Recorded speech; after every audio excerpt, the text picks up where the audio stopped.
सातारा सांगली स्थानिक स्वराज्य संस्थाची निवडणूक 4 दिवसावरती येऊन ठेपलेली आहे आणि या निवडणुकीच्या माध्यमामधून महायुतीच्या जोरदार आता हालचाली सुरू झालेल्या आहेत.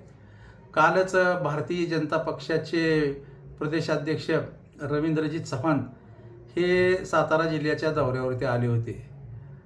त्याचबरोबर राष्ट्रवादी काँग्रेस पक्षाचे राष्ट्रीय अध्यक्ष शरदचंद्रजी पवारसुद्धा सातारा जिल्ह्याच्या दौऱ्यावरती काल होते. रवींद्र चव्हाण यांनी निवडणुकीच्या अनुषंगानं कराड येथे भारतीय जनता पक्षाच्या व मित्रपक्षाच्या अनेक नेते मंडळींशी चर्चा करायची या उद्देशाने एक बैठक आयोजित केली होती. या बैठकीला जिल्ह्यामधले भाजपचे सर्व मातबर नेते उपस्थित होते. यामध्ये ग्रामीण विकास मंत्री जयकुमार गोरे, सार्वजनिक बांधकाम मंत्री शिवेंद्रसिंह राजे भोसले, त्याचबरोबर खासदार उदयनराजे भोसले यांच्यासह अनेक उमेदवार, धैर्यशील कदम यांच्यासह अनेक मान्यवर नेते मंडळी या बैठकीला उपस्थित होती. मात्र महायुतीमधील जे घटक पक्ष आहेत, शिवसेना आणि राष्ट्रवादी काँग्रेस पक्ष, या दोन्ही पक्षाचे कोणतेही नेते मंडळी त्या बैठकीला हजर नव्हते.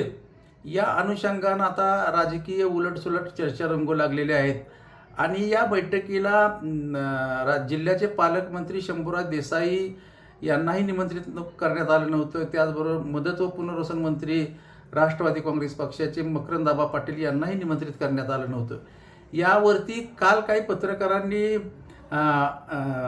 जिल्ह्याचे पालकमंत्री शंभूराज देसाई यांना विचारलं की तुम्हाला कालच्या बैठकीला निमंत्रित करण्यात आलं नव्हतं असं आमच्याजवळ माहिती आहे. यावरती शंभूराज देसाई म्हणाले की आता आमची गत अशी झालेली आहे की येऊ नको तर कुठल्या गाडीत बसू, अशी अवस्था आमची आता झाल्यामुळं तुम्हीच आता प्रश्न उपस्थित करताय की आम्हाला निमंत्रित नव्हतं, त्यामुळं काही नाही आहे. त्यावरती परत उलट प्रश्न शंभूराज देसाईंना पत्रकारांनी केला की आज दरे गावामध्ये राज्याचे उपमुख्यमंत्री आणि शिवसेनेचे सर्वेसर्वा एकनाथजी शिंदेसाहेब आहेत, यांना भेटण्यासाठी धैर्यशील कदम हे गेले होते. यावरती शंभूराज म्हणाले माझं आणि शिंदेसाहेबांचं बोलणं झालं. शिंदेसाहेबांनी मला सांगितलं की धैर्यशील कदम मला भेटायला आले, माझा आशीर्वाद मागितला. या उपर कोणतीही चर्चा झाल्याचं अद्याप तरी कोणाला माहीत नाही.